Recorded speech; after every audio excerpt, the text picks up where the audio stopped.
começo por agradecer naturalmente a oportunidade de estar aqui e a honra que é contribuir de alguma forma para um debate que pretende procurar alternativas enfim, no contexto das políticas de saúde.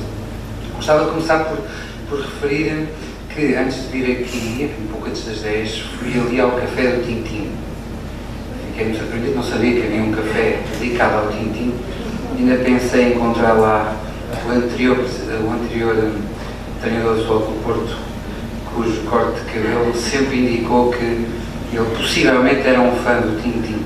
Mas não encontrei, aliás, na verdade, o café estava vazio, mas no contexto do café dedicado ao Tintim, reparei que um dos trabalhos do Tintim, ou dos autores do Tintim, enfim, de alguma forma explorava a ideia de como é que o século XXI seria, portanto, e a exposição que está no café do Tintim chama-se precisamente Tintim no século XXI.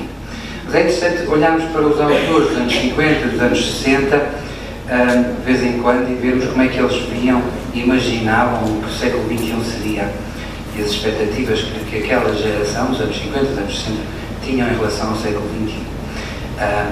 E para constatarmos, essencialmente, que enfim, o século XXI é agora, e muitas daquelas ideias dos anos 50 e dos anos 60 de como seria o século XXI não aconteceram. No contexto das expectativas em relação aos sistemas de saúde, estamos precisamente no mesmo contexto. As expectativas que haviam no pós-guerra em relação ao sistema de saúde, enfim, de alguma forma foram atingidas em larga escala, mas há algumas expectativas, nomeadamente enfim, a grande expectativa da cura das doenças, para simplificar esta ideia, que de facto, enfim, de alguma forma estamos bastante longe desse contexto. Mas para um debate, para pensar o sistema de saúde e alternativas, esta é uma primeira grande questão: até que ponto os sistemas de saúde enfim, alcançaram e satisfizeram as expectativas das gerações anteriores. Sendo que, naturalmente, as expectativas das gerações novas, nomeadamente os meus filhos, um tem 9 anos, outro tem 15, eles não pensam no sistema de saúde que têm, mas eu posso, naturalmente, pensar que sistema de saúde é que eu gostava que eles tivessem quando dele necessitem. Enfim, nesse contexto, ficamos aqui com a primeira grande questão, que é gerir as expectativas das alternativas. E isto é um processo extremamente complexo.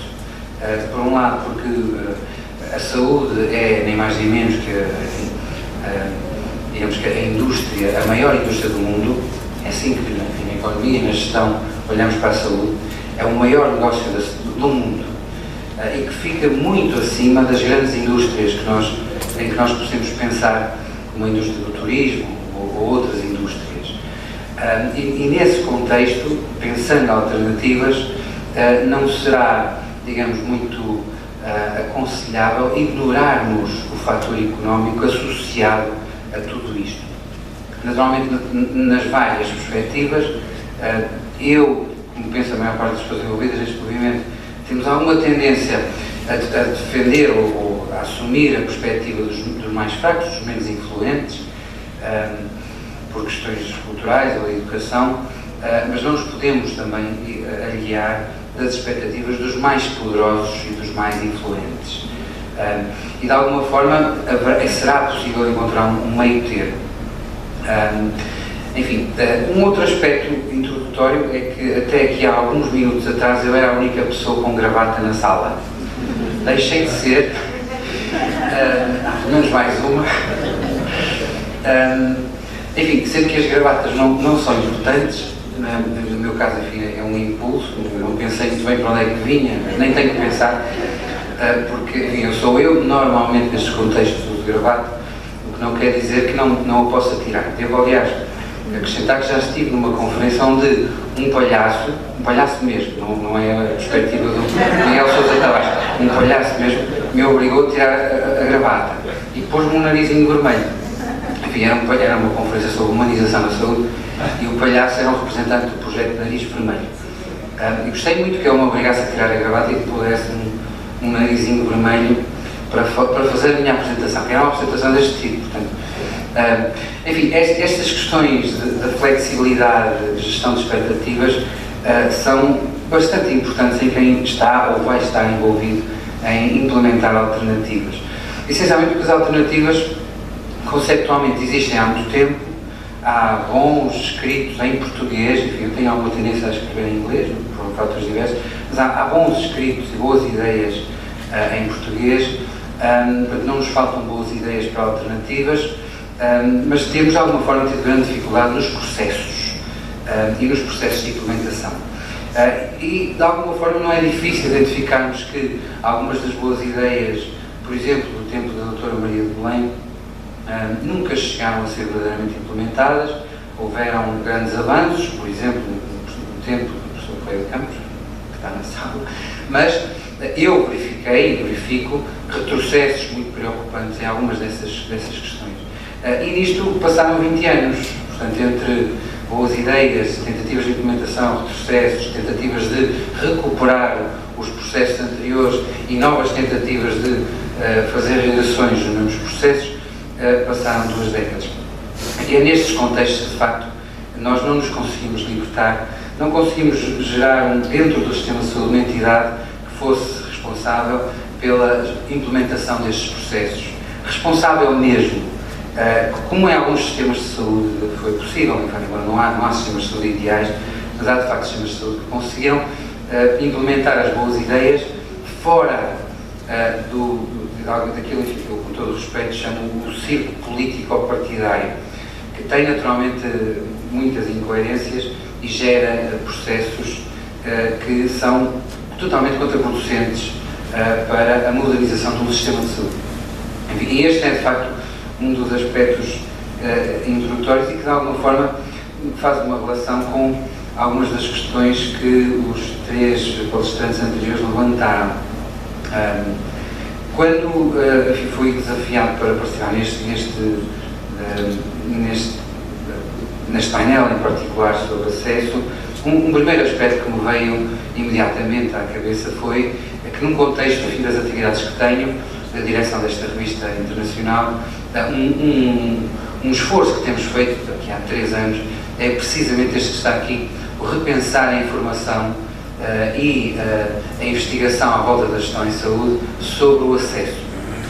Os dados tradicionais, que podemos chamar clássicos, que nos permitem dizer alguma coisa sobre o acesso, para nós, nesta perspectiva, já não têm qualquer tipo de validade. Ainda que naturalmente sejam bem utilizados, como a doutora Lucília o fez, tem algum efeito retórico de levantar questões, eventualmente sugere algumas indicações de problemáticas, mas a verdade é que as políticas de saúde atuais necessitam de outros dados, de outras evidências para este processo e esta discussão.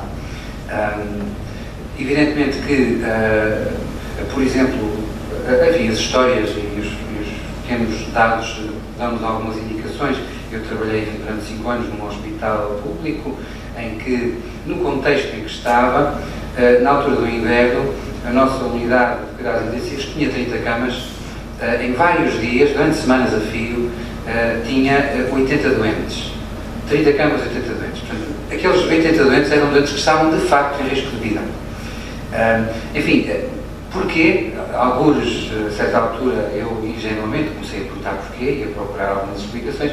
E evidentemente que havia uma série de questões de saúde pública que levavam àquela procura súbita e, naturalmente, extremamente problemática, associada normalmente a problemas respiratórios, mas que tinham na base da agudização desses problemas respiratórios as más condições das habitações daquelas pessoas.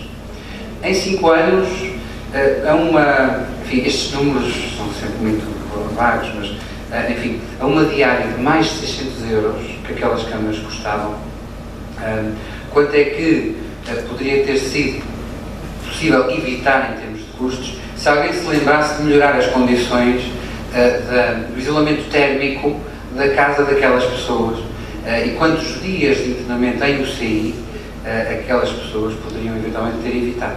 É uma pergunta muito simples, para a qual não há resposta, mas coloca precisamente no contexto das alternativas para os sistemas de saúde.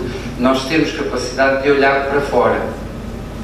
Em Portugal, de alguma forma, preocupa-me muito o enviesamento do conceito de saúde pública, e por pessoas extremamente qualificadas, com todo o respeito a todas essas pessoas. Eu vejo jornalistas e vejo outras pessoas, digamos, a interpretar a saúde pública como os hospitais públicos. Saúde pública é o setor público de prestação de cuidados de saúde.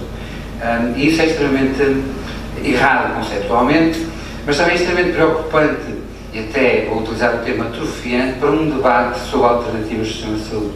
A saúde pública não é o setor público da prestação dos cuidados de saúde. Portanto, esta ideia de que saúde privada e saúde pública é este confronto entre hospitais públicos e hospitais privados, é uma ideia que naturalmente, para aqueles que estão próximos dos conceitos de saúde pública, será pouco preocupante. Aliás, e que pode eventualmente justificar a pouca atenção que se dá aos programas de saúde pública, à intervenção de saúde pública. Neste contexto de procura de alternativas e esta relação com outras políticas sociais, constatamos, portanto, que um dos temas emergentes será clarificarmos nestes debates o que é saúde pública e não confundirmos com a oferta de prestação de cuidados de saúde pública. Isto é particularmente relevante porque a saúde pública no próximo quadro comunitário, 2014-2020, assume, digamos, uma importância que nunca teve, nomeadamente naquilo que é muito concreto, que é onde é que se vai buscar o dinheirinho para os projetos no setor da saúde. E as políticas europeias, enfim, que de alguma forma foram evoluindo com estas perspectivas da intervenção intersetorial, colocaram no próximo quadro comunitário, de facto, uma série de oportunidades para projetos verdadeiramente intersetoriais. Mas isto implica que quem os vai gerir, numa perspectiva de alternativas, digamos que aprofunde rapidamente o que é que são os conceitos de saúde pública, não confundindo com a oferta de prestação de cuidados de saúde pública. Relativamente ainda a um outro ponto introdutório, digamos que este campo de geração de conhecimento, vulgarmente conhecido como economia da saúde, a mim sempre me gerou muitas reticências. Eu normalmente escrevo o que penso, e já escrevi várias vezes sobre essas questões.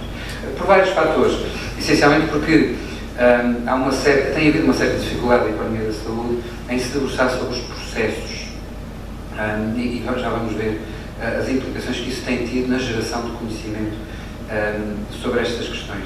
É evidente que há aquela famosa frase de Mark Twain que um antigo primeiro-ministro inglês, Benjamin Disraeli, referenciou e que depois ficou, digamos que foi repetida muitas vezes, e que é esta ideia de que, quando ele diz que há a mentira, há a verdade e há as estatísticas. Enfim, é uma tradução mais ou menos exagerada do conceito, mas que precisamente, digamos que ficou mais ou menos claro nos dados que a doutora Lucília, por exemplo, apresentou. Portanto, aquilo são as estatísticas que o Governo, a certa altura, publica. É evidente que elas podem ser olhadas, e devem ser sempre olhadas com um espírito crítico, construtivo, vamos melhorar estes processos, mas há um problema essencial, em que, atualmente, por exemplo, o atual Governo nega vários efeitos das suas políticas nas pessoas, e nós, numa perspectiva de economia da saúde, não podemos contrapor porque não há estatísticas. Reparem que as estatísticas mais recentes são publicadas em meados, ao nível da OCDE, são publicadas em meados de 2013, com dados de 2012. Já estamos em 2014. Portanto, o que aconteceu durante 2013, eventualmente será acontecido durante 2014, será verificável nas estatísticas talvez em 2017. Portanto, nesta gap, chamamos assim, de informação, muitas coisas se passam, e a minha reticência em relação à economia da saúde, que tem um respeito enorme, naturalmente, por toda a gente que por lá anda, mas nós não podemos, digamos que, assumir de uma forma dogmática que as coisas que nós vemos todos os dias com os nossos olhos não existem só porque não há estatísticas. E gostei muito de ver os casos clínicos anónimos que a doutora Lucília apresentou, Porque em relação a eles, de facto, não temos estatísticas. Talvez tenhamos em 2017, nessa altura já será tarde para muitos destes casos clínicos, pessoas que provavelmente já estarão nas estatísticas da mortalidade, que também só serão publicadas anos depois, pelo menos, embora essas sejam mais rápidas, por fatores diversos e felizes, mas a verdade é que, portanto, há de facto problemas graves no sistema de saúde, nas questões do acesso, que poderão nunca aparecer nas estatísticas ou então aparecer daqui por uns anos. E este conflito que nós, naquilo que internacionalmente chamamos de healthcare management e a economia da saúde, existe. Em Portugal é muito discreto, porque normalmente as pessoas preferem ser vistas como economistas da saúde, têm alguma dificuldade em perceber o que é a gestão em saúde, mas isso é um pormenor.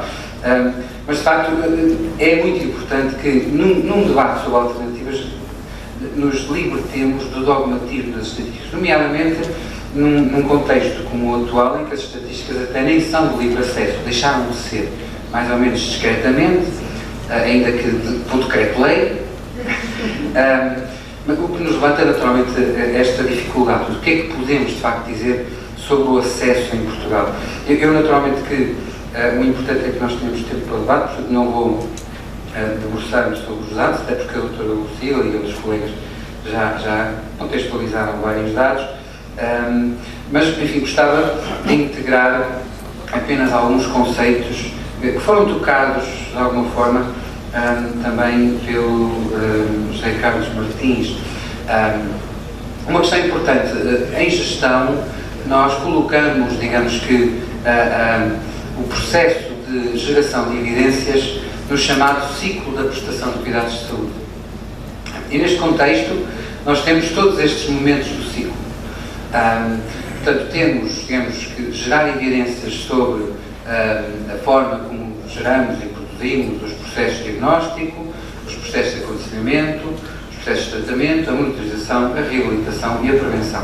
Os sistemas de saúde atuais são muito ricos na geração de evidências sobre o tratamento. Isso é extremamente conveniente para vários agentes do sistema de saúde, inclusive as indústrias da saúde. Só lhes interessa, na verdade, estatísticas sobre isto, porque é aqui que eles fazem dinheiro, é aqui que oferecem serviços, que oferecem produtos.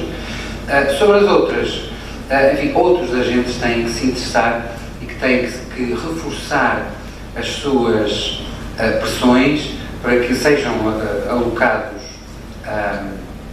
recursos para recolher este tipo de informação. Naturalmente que na monitorização da evolução da saúde, nomeadamente dos impactos, etc., dos tratamentos, vão-se fazendo coisas, vão-se gerando algumas evidências. Relativamente à reabilitação também, elas são muito dispersas, e depois no contexto da prevenção, enfim, em termos gerais, há bastante menos dados, ainda que os sistemas de saúde aqui sejam muito dispersos. Há alguns sistemas de saúde é possível, de facto, termos muitos dados sobre a evolução do acesso aos serviços de prevenção, do acesso aos serviços de reabilitação, do acesso aos serviços de monitorização.